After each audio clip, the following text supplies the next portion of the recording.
안녕하세요. 세로입니다.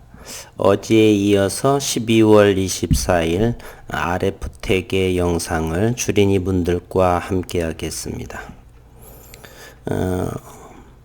어제 RF택에 대해서 저는 가장 저점 위치에서 손절하시는 분들도 계시고 해서 제가 댓글로 남겼죠.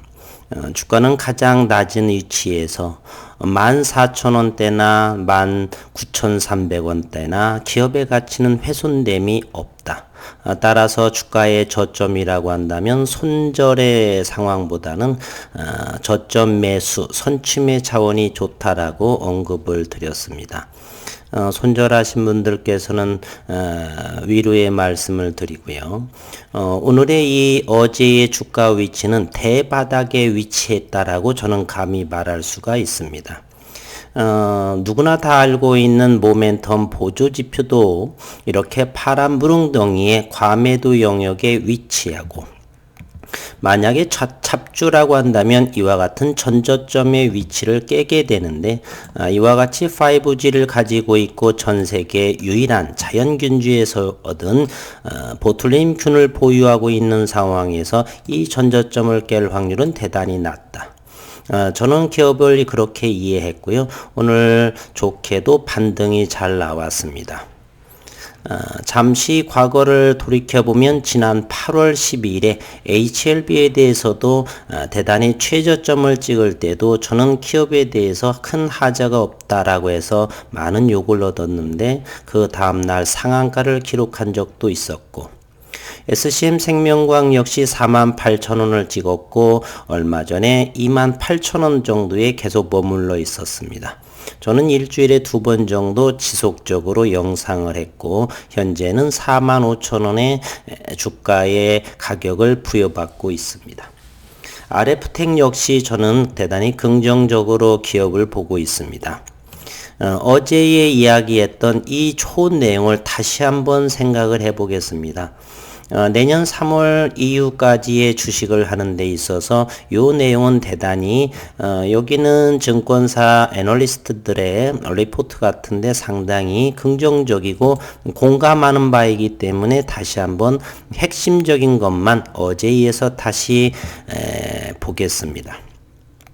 미국 주파수 경매가 돌입을 했고 5G 장비주는 내년 초 상승 랠리를 갈 수가 있다. 국내 통신장비 업체들의 수주가 이어지며 연초 상승 랠리를 이어갈 것으로 전망하고, 내년 2월에서 3월 공급 물량이 크게 늘어나며 국내 5G 업체들의 대규모 수주도 이어질 것으로 전망된다. 지난 12월 8일부터 미국에서 연방통신위에서 주파수 경매에 돌입했는데 5G 전국망 구축 시에 주요 대역 중 하나로 사용될 예정이다. 고주파보다는 3.7GHz 대역으로 말입니다. 김홍식 하나금융투자연구원은 올해 마지막 주나 내년 1월 첫째 주 정도에 주파수 경매가 완료될 전망이고 3.7GHz 대역 주파수 경매에 버라이즌 또는 AT&T, T-모바일, DC 네트워크 등 미국 통신 4개사로부터 국내 5G 창비 수주 공시가 이루어질 가능성이 높다라고 말했습니다. 삼성전자가 미국 내 메이저 통신장비 회사로 부상한 만큼 내년 상반기에 AT&T나 T-모바일로부터 추가 수주가 예상된다. 따라서 삼성전자 공급체인에 속한 국내 통신장비 업체 RF택에 투자자들의 관심이 높아질 것으로 내다본다. 안테나 파트에서는 에이테크, 에이스테크, RF택, KMW가 삼성전자와 함께 북미, 일본 등의 해외 수주에 공동으로 대응하고 있다. 또 조철이 투자증권연구원도 올해 연말부터 내년 상반기까지, 연말이라 해봐야 오늘이 크리스마스 이브니까 앞으로 3거래일 남았죠. 내년 상반기까지 삼성전자 공급체인의 수주 실적 개선 모멘텀이 동시에 나타날 것이다. 따라서 삼성전자 공급체인 매수 전략이 유효할 것으로 내다보고 있다라고 했습니다. 현재 미국 주파수 경매 5G 장비 수주 동향, 매출 발생 시점과 규모를 감안하면 국내 상위권 통신 장비 업체의 주가, 현재 RF텍의 안테나 모듈은 글로벌 빅3에 해당되는 것이고요. 올해 12월에서 내년 1월 사이 전고점을 돌파하고 다시 사상 최고가 기록에 도전할 가능성은 내년도에 상당히 높을 전망이다. 그래서 내년 2월, 3월 공급 물량이 크게 증가할 수 있다. 이렇게 말했고요. 3월 달에는 주가가 사상 최고치 돌파할 것으로 내다보고 있다. 늦어도 3월, 4월절 정도, 그리고 4월 15일 경에는 1분기 실적 발표도 분기 실적 발표가 있죠. 그때까지 그 전에 3월에서 4월 초까지의 사상 최고치의 주가를 형성할 가능성이 높다라고 했고요. 그리고 자회사 RF바이오가 380억 원 규모의 히알루론산 필러 공급을 위해서 12월 1일에 중국 시노팜 관계사와 양해각서를 체결했다. 이번 양해각서를 통해서 양사가 1차적으로 합의한 최소 공급 물량이 3년간 380억 원 수준인데 실제 공급 물량은 이를 크게 웃돌 것, 저는 이렇게 보고 있습니다. 크게 웃돌 가능성은 대단히 높다. 저는 여기에 주안점을 보고 싶고요. 그리고 RF바이오는 독자 균주의 상업화 가능성에 대한 검증을 마치고 내년 1분기 중에 3월 말이 아니라 1분기 중이기 때문에 2월에 될 수도 있고요. 3월 초에 될 수도 있습니다. 따라서 이렇게 CGMP 기준에 합당한 공장 설립을 설립하고 5G의 수주 등으로 인해서 내년 4월 이전에 주가의 방향성이 정해질 것이다 라는 생각을 시장은 보이고 있고 저 역시 그렇게 생각을 합니다.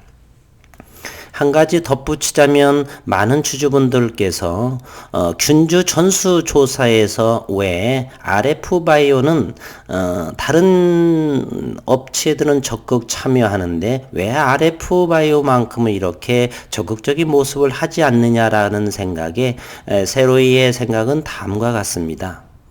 여지껏 염기 서열을 과학적으로 입증했고 두어 달, 한 달 동안에 지속적으로 기사화로 과학적으로 입증한 사항들을 내보이고 있는데 저 같으라고 한다면 만약 전수조사를 업체에서 정부 당국에서 먼저 와서 조사를 응해야 될 것 같습니다. 이제 갑과 을의 순서가 바뀌었다라는 생각을 저는 합니다. 굳이 적극적으로 그곳의 전수조사에 참여할 필요가 무엇이 있나 생각이 됩니다. 이제 당당하게 기사로 발표했고 과학적으로 염기 서열로도 전혀 다르다는 것을 확인했고 이제 꺼릴 것이 없고요. 그런 상황에 이와 같이 다른 업체는 전수조사에 적극 참여한다는데 정작 그렇게 적극 참여하는 곳에서의 염기 서열을 보인 적은 제가 잘 기억은 안 나지만 없는 것으로 보여집니다. 제테만가요? 그곳만 어디를 보인 것 같고 다른 곳에서는 보여진 바가 들은 바가 없는 상황인데 요거에 대한 이의가 있으신 분들은 댓글로서 저의 부지함을 좀 가르쳐 주시기를 바라겠습니다. 기업적인 내용은 그렇고요. 기술적인 내용은 오늘 9,770원, 거래량도 72만 주를 형성하고 4.5% 정도의 상승을 보였습니다. 프로그램 매매도 확인하게 되면 7만 주가 들어갔고요. 수급 상황을 한번 들여다보겠습니다. RF텍 수급은 74,000주, 프로그램은 외국인으로 보여지네요. 기관은 금융투자 위주로 그리고 사모펀드에서 매도세가 21,000주가 나온 상황으로 보이고 따라서 기관은 55,000주에 지속적으로 매도하는 물량으로 잡히고 있습니다. 외국인은 그러면 현재 상황을 보게 되면은 60만 주에다가 7만 주를 하게 되니까 66만 주 정도. 제가 이 영상을 찍기 전에 외국인의 최근 60만 주보다 아래에 있었던 물량을 쥐고 있었던 기간이 있느냐 조사했는데 지난 5월, 6월 이전에 단 한 번도 없었습니다. 따라서 어떤 종목에 대해 있어서 외국인들은 기본 보유 물량이 있는데 60만 주는 최저 거래다. 최저 보유 물량이기 때문에 외국인은 더 이상 60만 주 이상에서는 보유에서는 더 이상 매도하지 않을 것이다. 다만 기관의 블록딜 물량이 조금 출회될 가능성이 있는데요. 현재 상황으로서는 지금 나오고 있는데 주가가 바닥에서 터냈기 때문에 긍정적으로 10,000원 이상에서 충분히 나오지 않을까 하는 생각을 해봅니다. 오늘 분봉을 통해서 시장에서의 심리를 한번 보게 되면 어제의 9,300원을 터치하고요. 이와 같이 9,700원의 형성을 이렇게 마쳤습니다. 200 몇십 원이 들어가게 되면 10,000원대를 다시 한번 올라서는 상황이 되겠고요. 고점들을 한번 이렇게 이어를 보겠습니다. 고점, 그리고 고점. 분봉을 좀 더 키워 볼까요? 이와 같은 모습, 최근만 이렇게 본다라면 이와 같은 흐름이네요. 최근에 이와 같은 하락의 추세가 이렇게 가파르게 이어졌죠. 잘 그려지지 않네요. 그러면 다시 한번 보게 되면요. 여기서만 이렇게 좀 키워 보겠습니다. 그래서 캔슬 하고요. 다시 한번 보게 되면 여기 하고요. 여기 하고 이렇게 하락 추세선을 이렇게 한번 그어 보겠습니다. 이렇게 말입니다. 그렇게 되면 여기에서 잠시 여기서 변곡점이 나올 가능성은 높다. 따라서 다음 주에 상당히 한번 시장에서의 움직임을 좀 더 확인해 봐야 되겠고요. 일봉상에 보게 되면 대바닥 자리가 이곳이 9,300원이 아닌가 하는 생각을 해 봅니다. 20여 년간 기술적 분석을 지속해 왔고 더 자세히 언급은 드리기가 좀 그런데요. 저도 하나의 비밀 무기는 하나 있어야 되겠고 따라서 제가 바라보는 견지는 9,300원에서는 대부분 또 많은 분들이 아시겠고요. 9,300원은 대바닥자리다는 정도 충분히 아실 거라고 봅니다. 그리고 많은 보도 지표를 상에서도 보게 되면 어제의 9,300원 이 전저점의 자리는 가장 그라운드 상태, 바닥 상태에 있다. 지나치게 매도한 영역이다. 따라서 여기에서는 대바닥 자리고 이제 1월과 함께 조금 전에 기사의 내용과 함께 이와 같이 상승으로 이어지지 않을까. 상승 하락 상승하다 그렇게 되겠죠. 그렇지만 점진적인 주가의 상승의 흐름은 이와 같은 흐름으로 가지 않을까 하는 생각을 해봅니다. 물론 큰 수주가 안테나 모듈에서 나와줘야 되겠고요. 오늘도 어쨌건 수고 많으셨고 크리스마스 이브 행복하고 즐거운 시간 보내시고 다음 주에 또 시장에서의 RF의 움직임을 잘 면밀하게 들여다보도록 하겠습니다. 수고 많으셨습니다.